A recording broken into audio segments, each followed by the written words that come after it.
What is up, y'all? Welcome back to episode 14 of the Marlins franchise. It's been a little while. We've got a lot to catch up on. I don't have a very long checklist here because we're going to play through a lot of what's coming up, so there's not as much to review. But I last left you in early June, and we were playing pretty well, and things have not necessarily veered too far from that. We did lose this series to Philly off rip to open the month.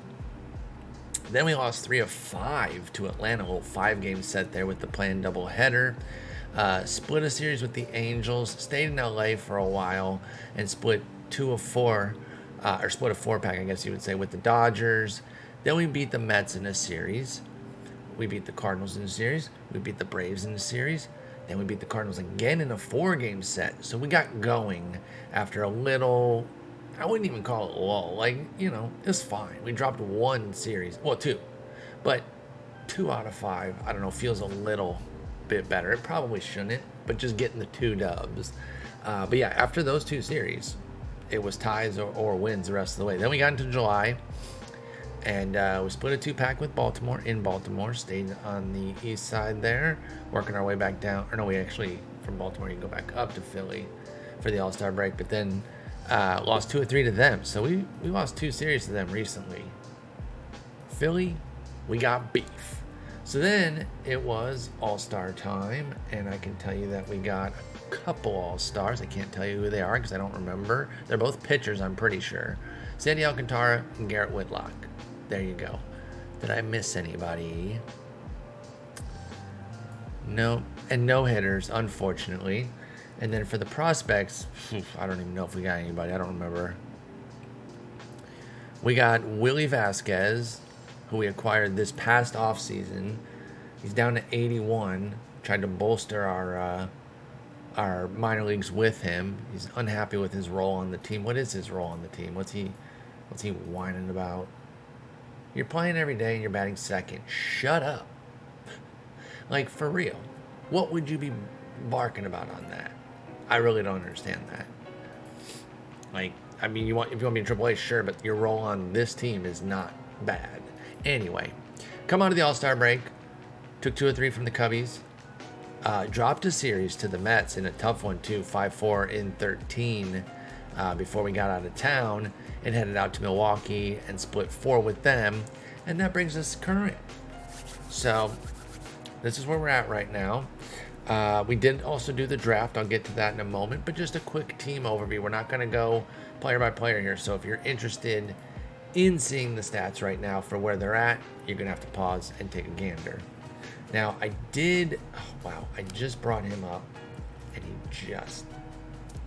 just got hurt. I made a move to get Fiducia up because I felt like he was kind of wasted in AAA at 28.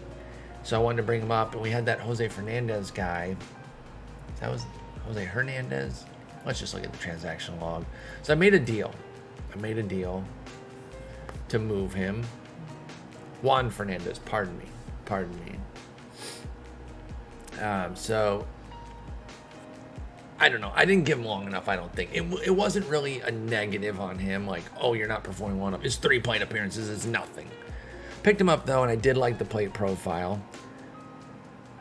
My issue was he's a 55 catcher. I want better. And I was looking at it and just kind of comparing. I was like, he's just not better than Fiducia. He's just not. So, made the move to get Fiducia back up. Because Bailey's out, by the way, for 3 to 4 weeks. If you're wondering where our second switch hitting catcher went with Jonah Heim. So, made a little bit of a deal here to kind of cut some excess. We also traded Hunter Bishop, kind of sold him on a high. 30 avoid K is just not making a major league team for me. And maybe I'm a little too strident with that. You guys can let me know if you've had some success with guys that low. But I kind of have a cutoff around 35. You're going to be pretty special. I might take a 35, but 30, it just feels untenable for me. It's just not going to work. And, he's got that power.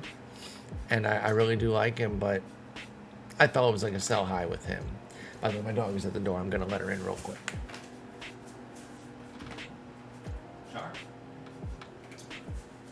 Anyway, I thought she wanted to come in here, but she was scratching the door, and I guess she left.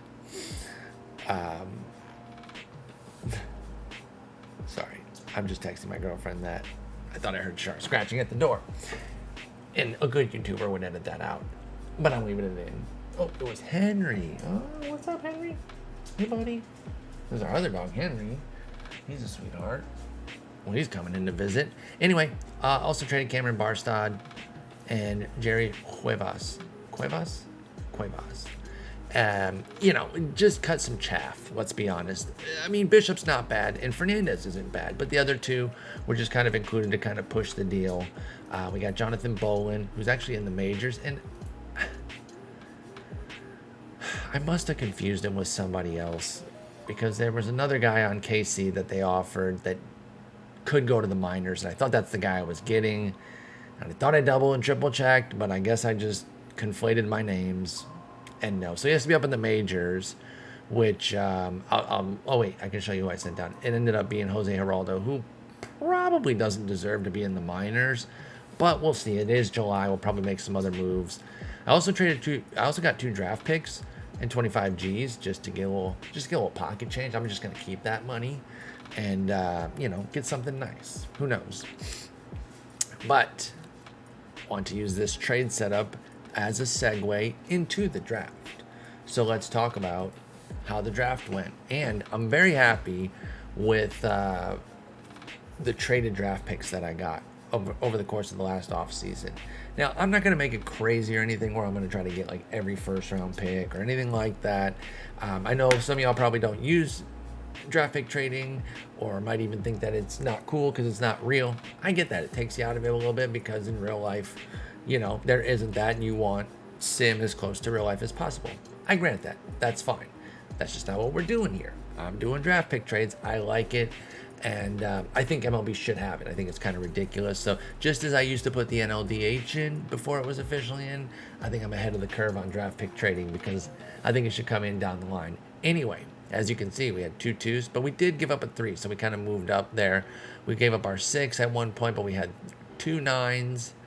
Wait, is this not? It's not showing everyone. Hang on. No, we had 3 2s. We did not give up our 3. We did give up our 6. That's why the story made sense to me when I saw we didn't have a 3. I was like, I guess we traded that with the 6.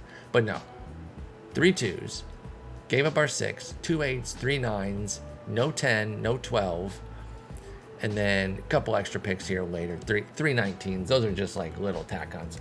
So let's kind of go over what we got. Now, you maybe have noticed our first round pick, and you don't care about his stats. You care about his name. Jordan Cabbage Stock.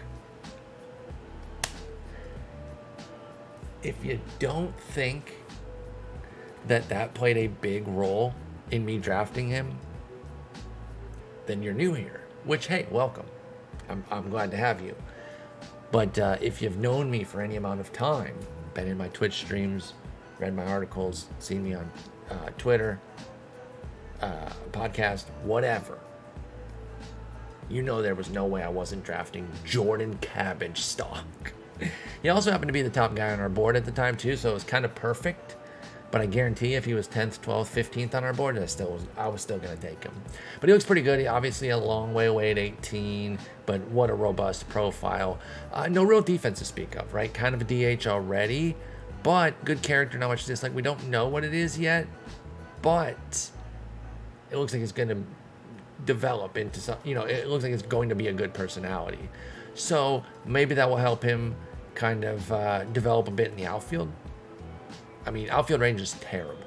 So he'd have to really kind of find something and really develop. So maybe we got some guys down there in the minors that can really teach defense and figure out something with him, because 35 is untenable. Second time using that word right now, but it's just where I'm at with it. I'm going to say it 5 more times too. Maybe not. But Cabbage Stock, number 1 pick. Number 2 pick was Luis Becerra. Now, they've got him as a closer. As he's strictly bullpen, borderline start. I mean, he's a 55 stamina. I get that this is why, like, they say that he's a borderline starter in the future, but why isn't he a starter in the minors, like, day one? That's the part that I don't really get, because he should still be starting in the minors just to see where he's at. Like, this happens all the time. By the way, they got him out as a potential 80. That's not what it was when I drafted him. He has moved up. Yeah, he went from a 50 to an 80. What's up, Luis Becerra? I'm liking it. I'm just seeing this actually. I'm actually just learning this. And even when I moved back to SP, he didn't change. So anyway, I disagree with this outlook here. I'm going to go in and put him in the starting rotation. I know that the changeup sucks. He's got work to do there. But if he can get it to a 40, then he can be a starter. You know, you can be a two-pitch guy if your top two pitches are brilliant and you have something. Somebody actually mentioned, kind of riffing off what I was talking about the other day about it'd be cool if in the game strategy you could tweak pitch usage of how often they throw a pitch. So maybe you could tone down a bad pitch. And someone did point out a great fact, which is true not only in this game, but also in real life, is that having a bad version of a pitch is better than not having it at all. So like having a show me pitch that you use, 7, 8, 9%, because really the threshold to be considered a pitch that you have is 10%. I go mostly off of what Eno's taught me over the days, Eno Sayers, about that sort of stuff, and that's exactly where I learned that concept from, that having a volume of pitches, even if some of them are bad, is still better than not. Of course, there's a point of diminishing returns. If you got 6, 7 pitches, they're all dog shit, well, stop doing that. Stop, that's not doing anything good for you. But if you've got 2 gems and a third crapper, you can still keep the third crapper if you're starting, just because it's in the back of the mind of the opponents. And every once in a while, you got to make sure that you can execute one. But bottom line is, good call by the commenter. So, with Shane Boz's bad pitch, I think that's who I was referencing. Maybe I wouldn't want to take it off.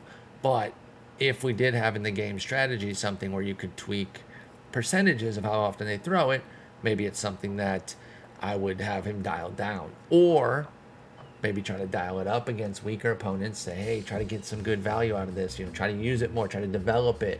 And maybe there would be pros and cons to turning up a third pitch that's bad, where you can take a shot and maybe you can develop it, or it gets beaten around the yard and you get smoked. So I kind of like that idea.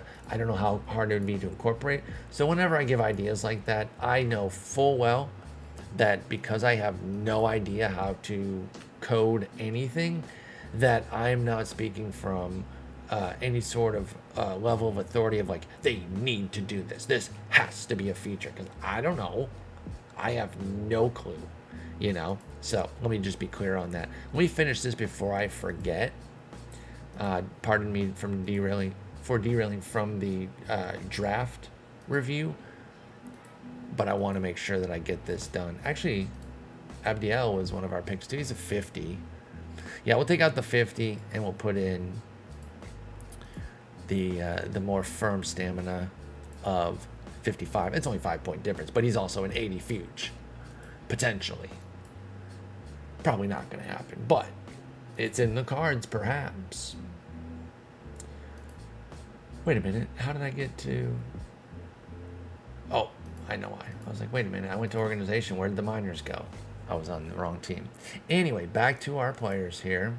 So Becerra, there he is. Looks good. Second round pick, Justin Tucker, kicker from the Ravens, decided, you know what? Let me take a shot. He hit a little Freaky Friday situation where he turned into a 17-year-old. Maybe that's a 13 going on 30 reference. It doesn't matter. Go with it. And now he's 17 and having a baseball career. He wants to mix it with his football career. But I thought he was pretty good. I don't love that both the contact and avoid case are bad. In fact, I usually am not a fan of this profile type, generally speaking, because neither of the contact metrics, which are contact and avoid case, are particularly good. But I thought there was enough goodness there. Otherwise, he was also the top guy on our board. He was also who our guy recommended. So everything kind of came in together where I liked him, our board liked him, our guy liked him, Mike Greenwell. And so we went from there. And he's durable. I like that's just a little extra soft factor there when somebody's durable. I don't always seek that out in the draft because it's pretty rare anyway, but it's nice when you see it. Even better on a pitcher, of course. Then our third second-round pick was Dylan Adkins, who is a pitcher. And I got to be honest, that one I didn't love as much.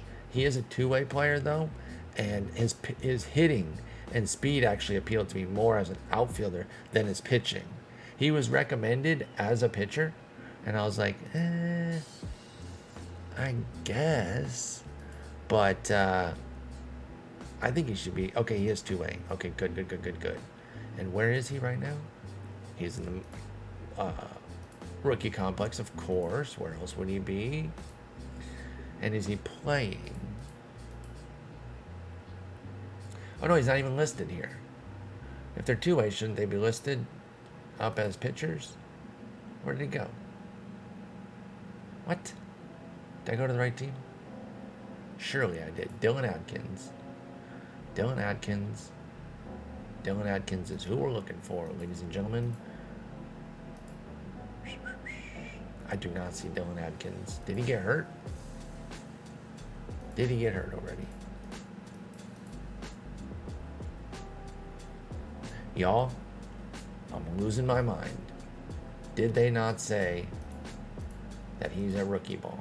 I'm going to go back. Let's just start it over.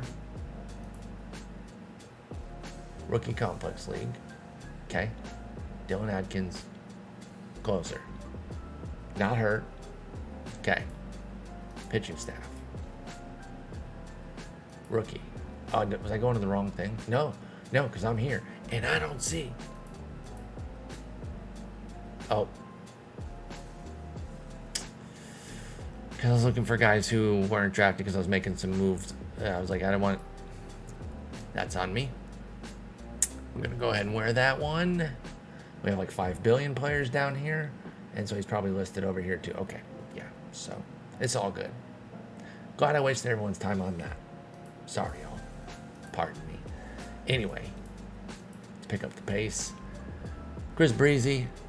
Tough name since that guy's such a shitbag. Oh, it's Chris Bowen. It's not even Chris Brown. So I just got to get a sneak diss in on Chris Brown for no reason. But fuck that guy anyway.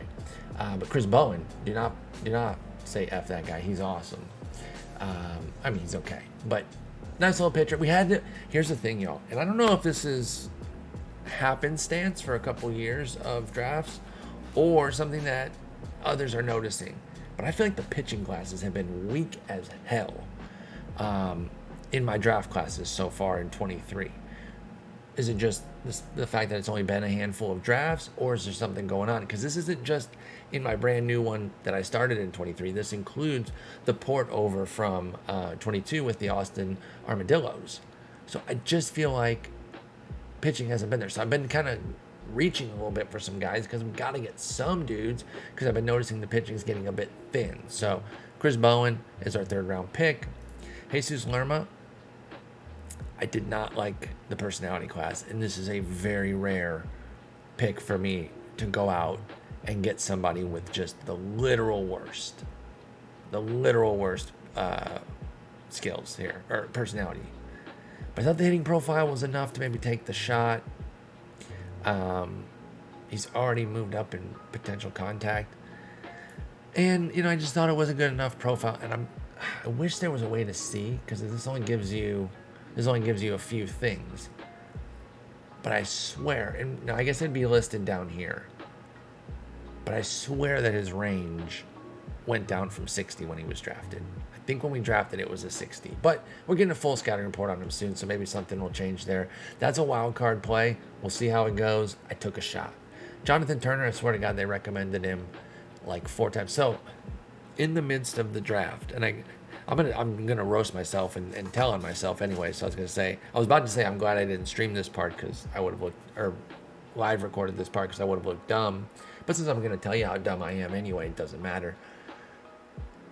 In the midst, starting from the Justin Tucker pick, I think they recommended Jonathan Turner every time, and I thought it was like 4 rounds, or like a 5th round of recommending him by the time I took him, but forgetting that I had all those extra picks.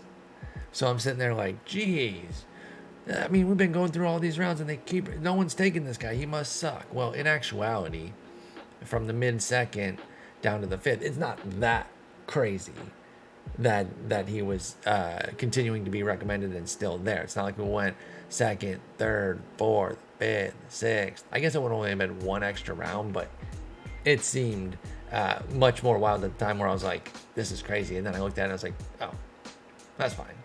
That makes sense. So I ended up taking him. They recommended him a bunch. Kind of a first base only guy already. I'll tell you the main reason I took him. It's the stupidest reason ever, because I also don't usually take low work ethic. 1, the power. 2, he was recommended 52 times. But it was also because he has my birthday. That was the stealing fact. That was like the cherry on top. I was like, oh, he's got my birthday. Cool, I'll take him. I one time took somebody in, I think it was like my Tigers fresh start, like my 2021 in last year's game. I took somebody who was from Allen Park, Michigan, which is where I'm from, just because of that. Just because I was like, oh, I'll take him. So sometimes, you take somebody for a dumbass reason, and that would be that. Anyway, then we got Jorge Kanazawas, and I thought he had an interesting hitting profile. Don't love the low contact, but potential high avoid K, good work ethic, little speed, decent defense, even with the weak arm. Thought there might be a little something there. Justin Bentley, decent enough hitting profile. Another first base only guy right now, though. So that does make it tough, but it's the 8th round. You can't be too choosy when you start getting deeper into this part of the draft, and I acknowledge that. Jacob Halford was another guy who got recommended a ton, probably from this Jonathan Turner pick on, or maybe even before. Well, no, because I said that Turner was the reco here. So yeah, then they started being like, now you got to take Halford. And I was like, stop.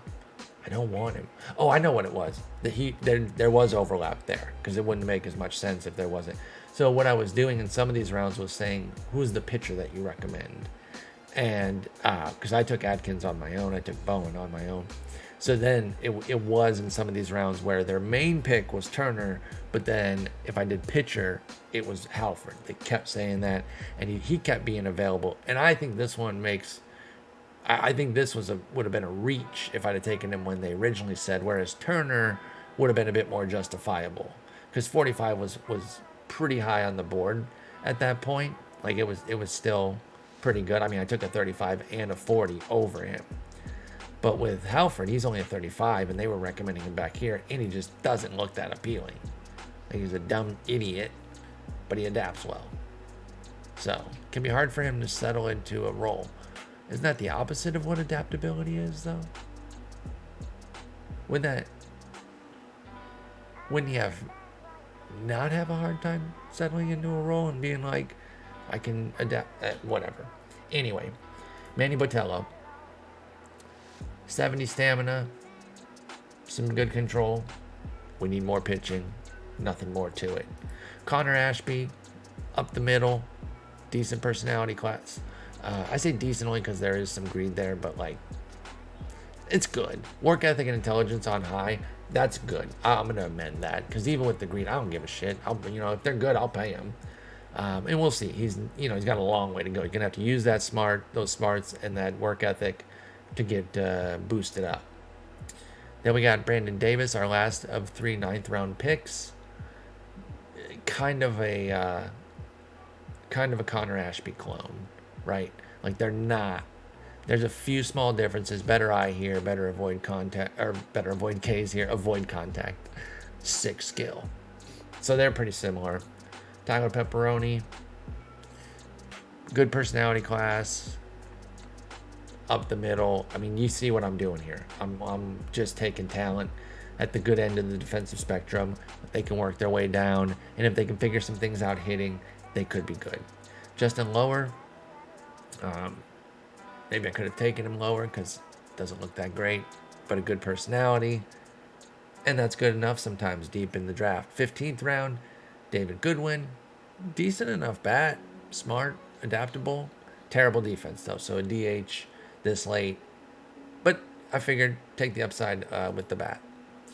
An even better bat here, at least with the power and the eye, kind of a classic slugger, but then he kind of flips it on its head a bit by being super speedy. Because terrible defense, good pop, good eye, so it's like, oh, classic DH lugging around, like a Jim Tomei late in his career type. Wrong. He's a super speedster somehow. So I don't know. But good for Elijah Hollinger. And then we would went ahead and took Gus Broadnax, who, no pop, good plate skills though. I wish this was like 50-55 contact. Of course, he'd have gone a good bit earlier if that was the case. Although maybe not, because he's second base who sucks at defense. And he's dumb as hell. By the way, I want to be clear that when these are real players and I make fun of the intelligence thing, I'm just making fun of what the game gave them. I think these are randomly doled out. I don't think that the OOTP is making personal assessments of these guys. So I want to be clear that I'm not. If OOTP is, I want to divorce myself from that. I'm being funny, making fun of the pixels, because I know a lot of these are real players. I'm not calling them dumb. I don't know these guys. And even if I did, I wouldn't be out here blasting on my YouTube channel being like, this guy's a fucking idiot. Like, who am I? Tony Epps, I don't know. I think they recommended him. Because I'm looking right now, and I can't give you a single reason why I took Tony Epps. Work ethic, that's about it. Usually I find I don't know why the hell I took this guy. I just did the draft too. I don't have an excuse of like, oh, I did this 3 days ago. No, I just did it. I don't know. Anyway, Archie Dean Herring plays everywhere. Good personality class. Not much of a bat. Gonna have to spike some major talent change and quickly because he's 23. This is looking like a potential maybe like captain type. I guess he doesn't have a leader, so maybe not. But like somebody who can be a good influence in the upper minors, right? Let's hang out in AA, AAA for a few years and see what's what. I do not expect him to make it to the majors. Eli Runyon, same kind of deal, but on the pitching side. Abdiel Rodriguez, I mentioned him earlier. He was already in the rotation over Becerra, which again, I don't get, but we took him out, put him in the bullpen. And then Jason Reebrook was our last pick. Great personality class. Actually, a decent enough bat. I got to be honest. He is light years better than Tony Epps. Even though Tony Epps is a pitcher versus Reebrook being a hitter. Still, I do not know why I took Tony Epps. No offense, Tony Epps. But you bring nothing to the table.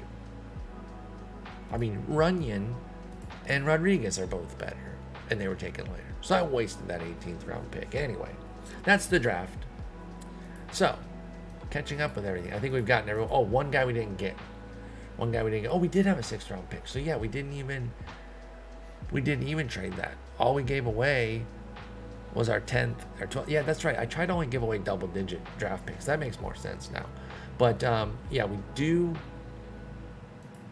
have one guy who's not going to be able to sign because I don't have any money. Are we really missing too much? Not really, but I did actually like his bat. So maybe a little bit. And it's a 6th round pick. So I'm a little bummed. I didn't quite realize that I wasn't keeping track of my money that well. So boo on me for that.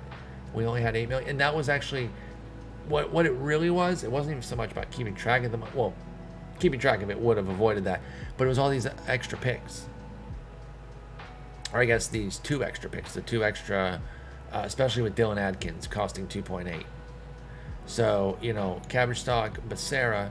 Now, Cabbage Stock wanted below slot, but then we gave a lot of that extra to Becerra and Adkins, and we only had $8 million. And I didn't quite realize that Pam was going to be expensive. Are you saying Pam? Panned? That's what I'm saying. Him during. He's just like asking for the money. I'm like, are you? Is your name Panned? Pam. He's just saying, I need this amount of money. We're doing the Step Brothers bit to him. He just walks out. This is ridiculous. Anyway, so we did lose 1 pick there. But we are 2nd in the division. We're way back, though. The Braves are 10 games up. However, we have a nice little lead in the wild card. And I'm feeling pretty decent about where we're at right now. I don't know if I gave you guys that full overview of the offense that I promised there, where I said you could pause it, because I got hooked on Fiducia getting hurt right after I made a move to get him to the majors.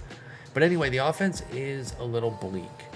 It's the outfield, Tyler Freeman, and a merry band of idiots.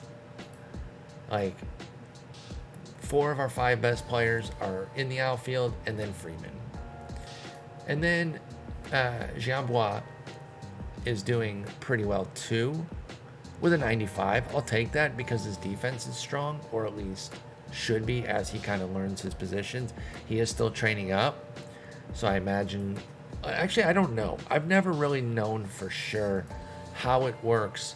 For example, like, these ratings are good, right? 70 infield range is excellent. Then the other 55, 60, 55 are perfectly fine. Does that influence him enough to counterbalance the fact that he's a 35 overall? I don't even know what the position rating necessarily means in relation to the defensive ratings themselves. So when a guy's learning a brand new position, does he just fall all over himself even though he's got 70 range? I do not know. So looking at the fielding stats here, his zone ratings, let's just do majors only right now. He's actually been pretty bad at short, which is unfortunate because I was absolutely hoping that he'd be good. So maybe it is a mistake to play him there right now. We are actually getting some improved defense, and I don't want to be giving it back. We've actually dipped. I think we were 6th last time. We're at 7th now. The offense has been a problem, though. We're still hitting for batting average, but not enough pop. And we need to start addressing that. We're back to first in strikeouts, which is good. Pitching's been carrying us, though. So we do have a wild card spot right now, and we feel pretty good about where we're at. Sandy Alcantara is 2nd in ERA. So that's where we're at. And it's time to get a little gameplay going. Now, let's finish out the month and kind of see where we're at the deadline. If the deadline requires some moves, we might call it an episode here. I'll jump offline and finagle some trades because I don't want to do all the figuring out the trades in a video because that can be a long time without too much going on. So let's just see where we're at. Starting a new series here, and I did try something here with the daily lineups. I did it last week. This one I thought I edited Tuesday's lineup. So, but it's Asa Lacy pitching. Okay, when did Sixto last go? Hang on. So basically the long and short of what I'm trying to do here, he went on the 20th, is, no, I knew about the 20th stuff. No, sorry. My pitching rotation got out of order a little bit there. Oh wait, no, it didn't. I know why I was confused now. Sixto faced the Mets, so I thought he was supposed to be facing the Mets here. Anyway, bottom line, I have been putting Tovar in at short when Sanchez pitches because he's extreme ground ball. I'm trying to see if maybe that will help a bit. So he pitched that one, and then this one, did Tovar play? He did. Now, I don't know if I want him batting second with his remarkably inept bat. In fact, I'm certain I don't, and I'm certain that I had him lower, but there may be things with days off and things like that that maybe move him up there. I don't know, but I don't like that. It hasn't, magically made Sixto a god or anything. 5 earned in 9 innings, so that's 5 ERA. It's not very good. 8 strikeouts, so I don't know that it's necessarily working. I mean, it's only 1 defensive spot, too, so... he pitched better in this one with Jean Bois pitching. I don't know if I'm playing short. I don't know if I'm saying that last name properly, by the way. Please, if anybody knows, correct me. I do not want to be out here saying names all stupidly. All right. 2 at the Mets. Let's take them both. Can't do that when you lose the first one. Steal one. Okay. We split. Good to see. I tell you what, y'all. I'd still like to get this division. Now, it's lofty, to be sure. Hand contusion 2 days. Okay, not bad, not bad. Without a doubt, lofty. 10.5 games back going into August, basically. Although we do have a big series against them, so I should acknowledge that there is still a week in July. There's Philly again too. Okay, but if we can do something here with a 4-game set, we can take 3 out of 4, set ourselves up. We face them again at the end of next month too, And then we don't face them in September, but we get a lot against the Mets. Oh, yeah, we do. I'm sorry, at the end. So we face them at the end of each of the next 3 months, starting right now. 4 games set. They've got Max Fried. We've got Mickable. Are you Mickable or not? Mickable's been great. He's been very Mickable. We need a big outing out of him right here. What you say now? One time. Damn it. 6-5 loss. Mickable got smoked. So did Fried, so bullpen gave it up. I mean, it was tight, 1 run is such a small margin there. I have a hard time crushing the bullpen over that. Okay, Tovar's batting second a bunch, and I gotta be honest, I hate it. I absolutely hate it. Oh, because it's been against lefties. I still hate it, but I did it. So, can't really blame anybody there when it's literally what I did. So that at least we figured out why that's happening. It is me. I have to just eat that. And then we'll move on and pretend like I didn't do that. Game 2. Oh, now we need 2 to freaking get out, T-Raj. Oh, you wasted a T-Raj gem. That is... Oh, you gotta be kidding me, dude. You gotta be kidding me. You gotta be kidding me. I'm gonna close my door real quick. You gotta be kidding me that Javi Baez hits the homer against us with his 57-ass WRC plus, and he pops a homer against us. No shot, dude. Guy we considered getting. Damn it. That's brutal. And Whitlock and Nardi blowing it is really tough. Those are 2 of our best. Arguably our very best righty and lefty. And for them to blow it, that's a kick, man. That's a real kick. Not great, Bob. All right, they got DeGrom going now, just simply Jacob DeGrom. Even at 37, still pretty damn good. Not Jacob DeGrom, top of the scale, but with a 4.10 ERA, there's a lot of good starts there. I think that's something that a lot of people, feel like you're casual, or not even casual, but if you're like a big baseball fan, but you're not always digging in the numbers and stuff, or digging in box scores, you have shorthands. You hear 225 average, okay, that sucks. You hear, 30 homers, okay, that's pretty much inherently good. Even in the juiced era, 30, when everyone was hitting 15, 20, 30 was still above average. You needed to frame that context of what 30 was when everyone's hitting 50, 60, but you still know that you're never going to be thinking 30 homers is a good season, and someone's going to say, no, that is not. That's not good to hit 30 homers. It's of course. So we have shorthands. So usually, I think a lot influenced by the fantasy world, people hear something in the 4s with an ERA, and they're just that's just okay. And it's that's not really true. In fantasy, it kind of is, because we're taking kind of the best of the best. We're not using the entire pool. But in the real world scope, a 4 ERA from somebody, a 4.10 over a course of a full season, is a really good season. Really good. You get paid $15 million, or $23 million in this case. But I'm saying, if you're a free agent and you've put up 3-4 years of just mid-4s ERAs from a 420 to a 475, somewhere in that range, for 4-year period, you stay mostly healthy, you're going to get a fat contract off that. But I think the shorthand for some people is just that's not that good. Look at the game log of a 4.10 ERA, and you see a lot of good games. 58 game score, 73, 60, 53, 62. 53 is just okay. It's only 3 points above average. I shouldn't have highlighted that one as really good. 55 and above is when you're getting really good. 93. So bottom line, took a long road to do it, but pointing out that Jacob DeGrom is still a G and can absolutely get us if we're not careful. Meanwhile, it is a 6-0 day. And so I think I want to go ahead and put in Tovar. Although, do I want to take out the bat of Freeman, who is one of our best bats? Am I getting enough? Ooh, he's cooking. Actually, we gotta see, because I've been putting Jean-Bois at second, even though he doesn't have second, but I just figure with his stats he can get there.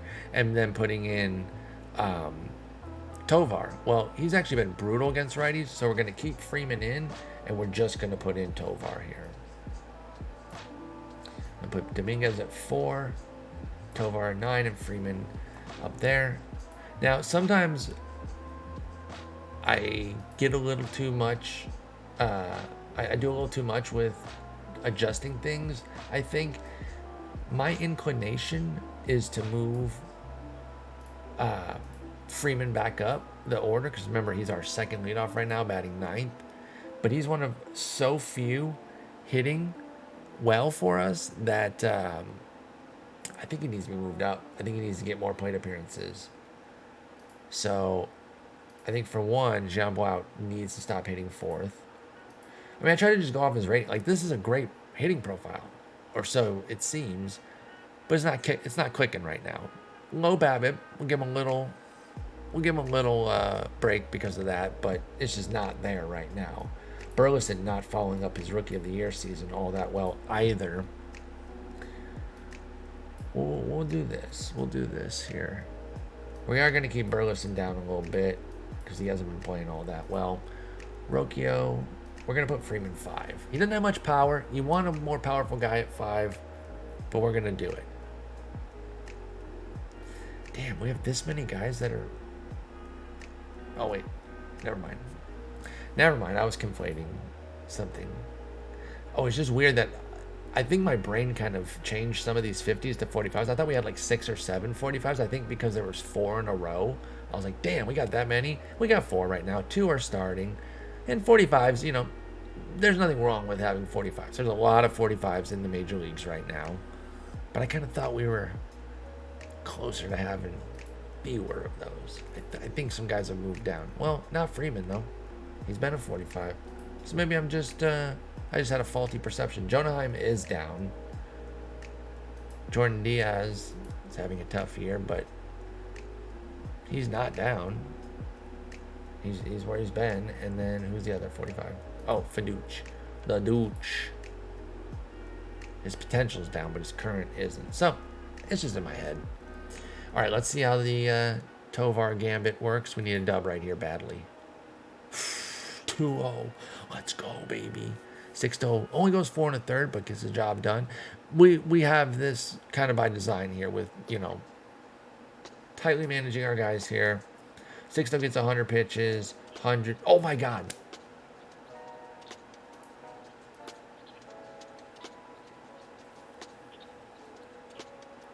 I have Trevor Rogers down for 100 batters faced.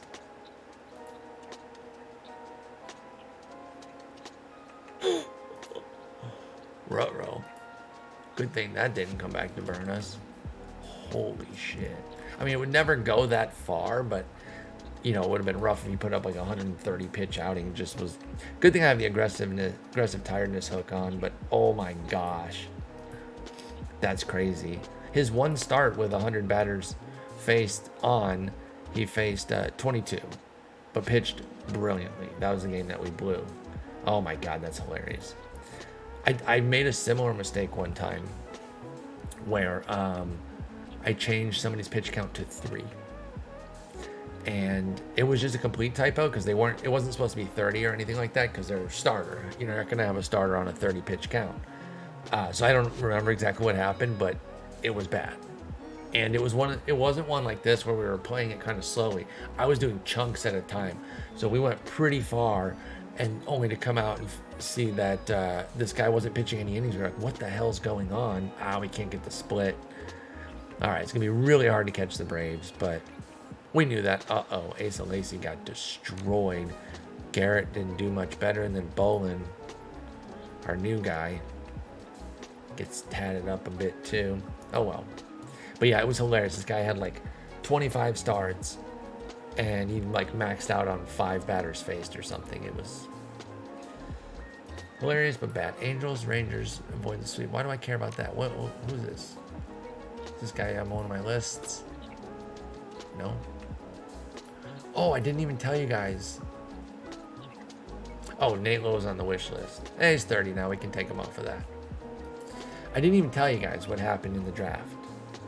Oh, okay. Only 4 days. Jesus. So, I played chicken. Oh, my God. Margot's hurt, too. Fuck, they're both hurt. Shit. Well, let me get into my whole story first. So, playing chicken in the draft with a player that really intrigued me and I wanted, and I just kept waiting. And frankly, I should have taken him. He was gone. I will say this. He was gone before Epps went. So I can't say I should have taken him over Epps. But I should have taken him with one of the 9th round picks. But I'm like, he sucks at hitting. I'm only taking him for this outlier defense. But oh my God, RJ Mayer has 90 outfield range. Just an impossibly bad bat. And it probably won't matter.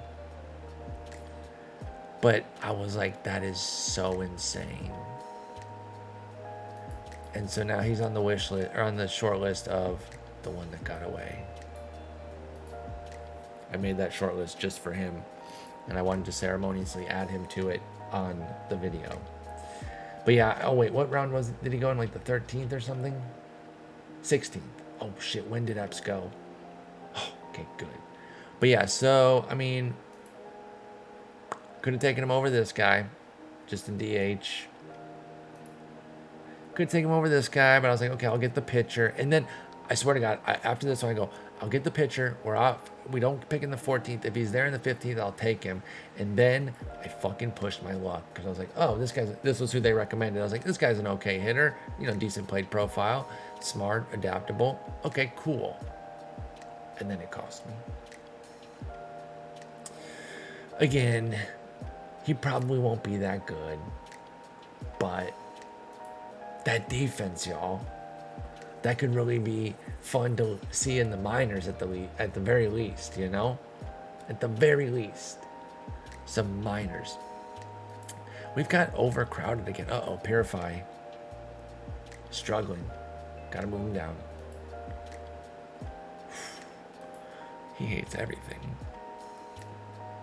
Fuck. Well, here goes another spoiled pick, I'm sure. This guy's gonna become fucking terrible. Guys, my development is broken. I'm bad at it. I'm bad. I guess I moved him up too soon off of 75 plate appearances, but I figure, challenge him a little bit. Don't keep him in A-ball too long. He goes and shits the bed at high A. That's so frustrating. And again, my personnel is set up to be good. At Beloit, we got Mike Adams, outstanding development. At Jupiter, we have Luis Caballero, legendary at development. A lot of other good stuff too. Scott Stahoviak, that's in the DSL. That doesn't affect Purify. Let's go to the Rookie League one. Willie Canade, excellent at handling development. Like, I know that's not the end-all, be-all, and then because you have that, every guy should be great, but, like, I don't get it. I'm just not getting what I'm missing. This guy's good development and good hitting teacher, Casey Dykes at Jupiter. At Beloit, we have Jingbo Hisao. Excellent development. Excellent teach hitting. But we can't develop a fucking thing. So I don't know, y'all. I don't know what I'm doing wrong, but it's starting to really piss me off. I'm going to be honest about that. So we dropped 3 of 4 to Atlanta. Again, they're going to be pretty tough to catch. We are now down 12. Let's just focus on making sure we make the playoffs at this point, because now the Dodgers have stormed past us. How, though? We're both 4-6 in our last 10. What am I missing here? Oh, they're tied. I was like, where the fuck did they come from? It was the Padres, us, and the D-backs. Makes sense. Kyrie Ruiz. Oh, he's a wish list guy. That's why we're getting that notice. All right, so we've got some injuries. shit. Margot, 1 day. Okay, we'll sit him easy 1 day. That's fine.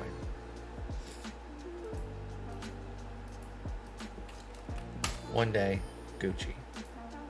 Tucker, it's 4 days. 3 days now, because I guess I did sim a game. Wait, oh, I simmed the last one. Did he play? Margot got pinch run for. Oh, wait, this was the game they got hurt in. I think. I hope. Or did they both have to come out? Well, Tucker still went 2 for 3. Hang on, let me just check. Tuck, 728. Oh, we had an off day. That's why. I'm an idiot. So that's good. We got a free day there. So it was 2 days for Margot. Down to basically 1. Just going to miss this game. And then basically we should sit Tucker out for this series here. So can you play the outfield at all? I mean, you got the skills too. You got the skills to pay the proverbial bills. If bills need paying, then you have those skills. Throwing and running. Should not be out on defense, that's for sure. So, righty, righty, righty. Triple righties. So we just do a little flipperino there. 50 arm, 55 arm, and then a little flipperino there. And bada bing, bada boom. Actually, we should do this right now. And then put him here. Put Tovar at short. And just kind of go with this for the Philly series. It's not great. I don't love that right now. But it's where we're at. Okay? I don't think we should make a roster move for this. That doesn't seem like the play. So we got to deal with it. We got to wear it. Okay? Here we go. Philly. What's Philly up to this year? Philly is just 5 games back of us. 4.5. So they're in it. They're in the mix. We need to step on them. Let them know that, no, you're not. You ain't in shit. That's right. 7-3 dub. Orlando Arcia. Dude. Orlando Arcia. And his crusty ass ankle. This is why I put him on the IL though, by the way. This is why I always default to IL. When it's anything that's like a week plus, 6 days we'll call. Plus, I'm going IL. Like Tucker just missed it. And hopefully I don't get burned here and they say it's more, and then we could have put him on the IL. He's playing DH too, so we wouldn't be able to retroactive him if for some reason it was worse. But DHing, still driving in 3 runs because he's a god. So we get the first. We got the rubber game coming. They snatched a late win. Fucking Michael King, but it was the defense. Oh my god, 3 errors, including Tovar. I mean, I know that good fielders make errors, but damn, you're not hitting, so an error, like, it just feels so, it's like extra bad when a guy like that gives an error because you're only in there for defense, my man. All right, step back for a moment. Do we need to make a trade? Is there a trade available that would really help us? I don't know. We're first in base running. Oh, our defense has gone way down. We've gone to 11th. 7th in zone rating. That's bad. I hate that. First things first. Upcoming free agents. Now, I'm not sure that we can take on any money. I don't even know if we could, if we wanted to. So that could be a big hold up here too. But let's just see what's out there. I know this is a big clutter right now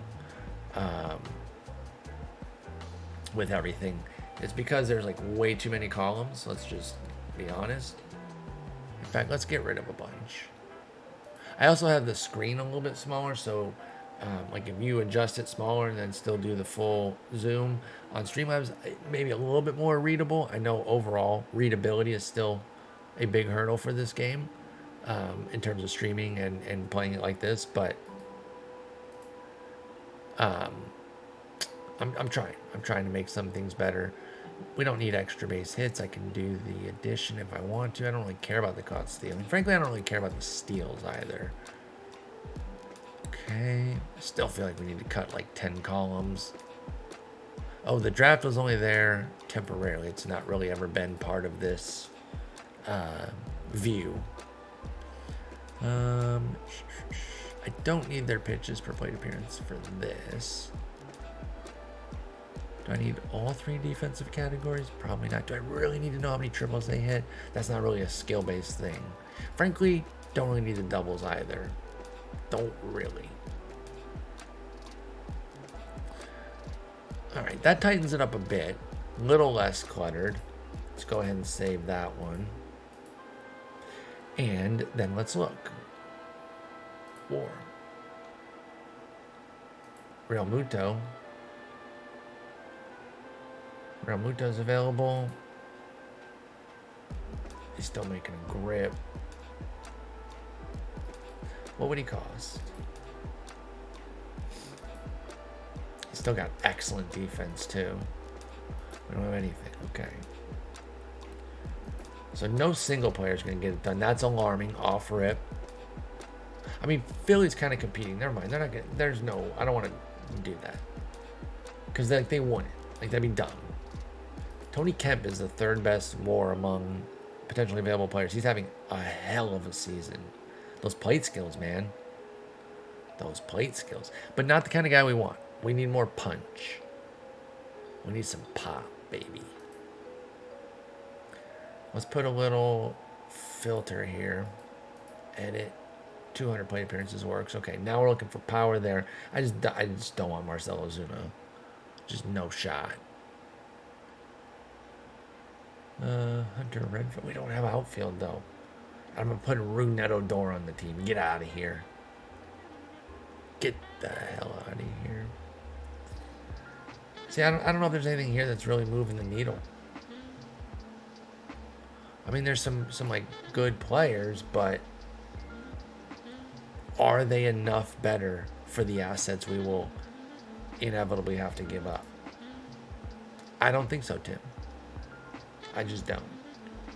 Doogie? But again, this is not the player type we need right now. We just don't need it. We need pop. We need pop with like a defensive combo. But nah, I think we're good. I think we're good. So let's play a bit more here, and we'll wrap up, and then finish off the season next episode. Because you're coming up on an hour, and boom, no trade's gonna happen. Did we win? We lost 2-1. So we lost the series as well. So that sucks. But we should have Tucker back to full strength. I did imply that we were going to be without him for the series. That was incorrect. I just meant we had to protect his body from defense. And Margot's good to go too. Oh shit, we sat Margot for 2 games unnecessarily. God, that's bad management. I'm such a dumbass. I just totally spaced on that. Is Jumbo out playing any better? Because, I mean, I just don't know if he can justify a ton of playing time. If he doesn't start hitting better. I mean, Tovar is just dreadful offensively. You have to try to be this bad. He is spiking up, though. Big month with a 96 WRC+. I mean, no joke. If he could be anywhere near that, that'd be amazing. I don't really believe that he can, but it'd be amazing. All right, where are we in the staff right now? We're on 6 though. Okay. Here's a righty. All right, we're gonna try it again. I don't know if it's helping, but mentally I like it to have Tovar in specifically for our ground baller. You know, I don't see a bunch of double plays or anything, but mentally it's working for me. So let's do that game real quick. And boom. Oh, God, another 1-run loss. Mason Thompson's back, though. That's good.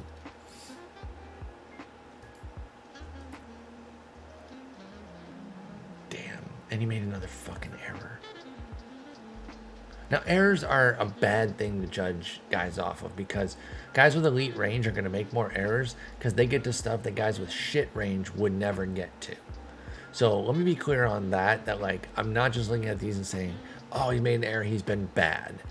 I'm just a little bummed out because I just want him to have impeccable defense, and really the only metric that we can see that judges defense is errors. So I grant the flaw in my judgment of his errors. It's absolutely flawed to be like putting a lot of stock into it, and I'm not putting some stock into it with a reaction. I can't deny that, but I'm not taking it seriously to the point of like, oh, I should not be using him or anything like that.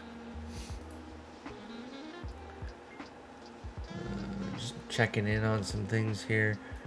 Diaz hasn't been great this year either, which has been a bit of a bummer. Burleson's been a bigger bummer, though, because he was Rookie of the Year, and he just hasn't followed his season up well at all. The BABIP down to 237. That sucks. The douche sucks. I shouldn't have gotten rid of Fernandez. And you know what? Freeman does not need to be coming out. Freeman needs to be playing every day right now because 101 on this team is elite. 101 WRC plus, man. Whew. How amazing are you? I don't like the double lefty there. Like, how'd this lineup get so fudged? That's how it's supposed to be. Got fudged. All right, we got Lacey. Oh, we got Thompson back, so we need to make a move. Let's see. Among the relievers... Damn, they're all doing so well. Like 412 Sierras are worse than it's Shane Baz. Well, I'm not even, like, obviously not even considering not playing. He has gotten good in the bullpen. ERA is still running a little high, but the whip looks great. He just wasn't getting it done as a starter, and the other 5 are right now, but he's a good weapon to have in the bullpen for sure. You know what? I'm going to make a move here. I'm going to move him to stopper. Put King in the setup. Still love what King's doing. No shade on King at all. Keep him in high leverage. Boz can close. I remember when Boz was coming up. Saw him at the Arizona Fall League just putting 100-mile-an-hour BBs, looking excellent. But all the talk from the scouts there was that he had a bullpen future. And we don't know right now because he's been hurt this year. But when he comes back, he's probably going to relieve. And we'll just see. Like he still is kind of in limbo as to whether or not Boz is going to be a starter or reliever at the big league level. But either way, he should be a high-impact arm for sure. Y'all, I do not know who to send down here for Thompson to come back. The bottom line is I can only send down, well, everyone but 2 guys. Okay, never mind. Thought there were more 3s there than there were. Like, damn, it seems kind of dirty to send CJ Carter down. It's like, what the hell? How did I not earn my keep? I can't send Bowen down, and now I can't trade him. I might have made an error, kind of. Well, not really. He has a .48 whip. So even though he's kind of locked onto the team because he can't be sent down, I'm not going to sit here and pretend I made an error. That was a stupid comment. He's been great. I just meant due to the lack of flexibility and because the other guy I was looking at did have options. But no, he's been wonderful. No shade on him. But I guess Carter has to go down. He should only move to good. He shouldn't be too angry about getting sent down. Very good. Okay, good. And Thompson's back. And Thompson's a G. Wasn't he pitching very well? Small sample, to be sure. But, I mean, he was great last year, too. So we're not just judging off of that little bit. He's been good for a while.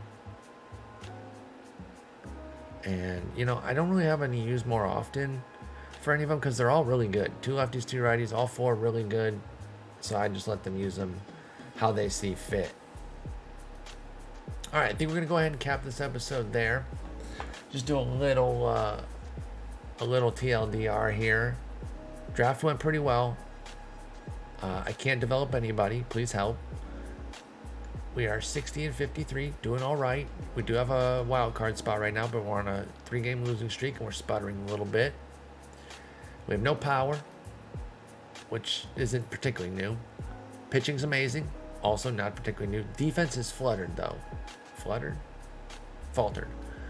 Because it was 6th in defensive efficiency. And now we're all the way down to 11th. Garbo. So we still have a lot of the same problems as before, but it hasn't precluded us from success. So, we'll see how it goes. Appreciate y'all watching. This was episode 14. 15 out. Relatively soon, we will finish the season and then hopefully have a playoff for episode 16. That is absolutely the goal. So, come back for 15, finish off the 2025 season. Thank you so much for watching. Take care.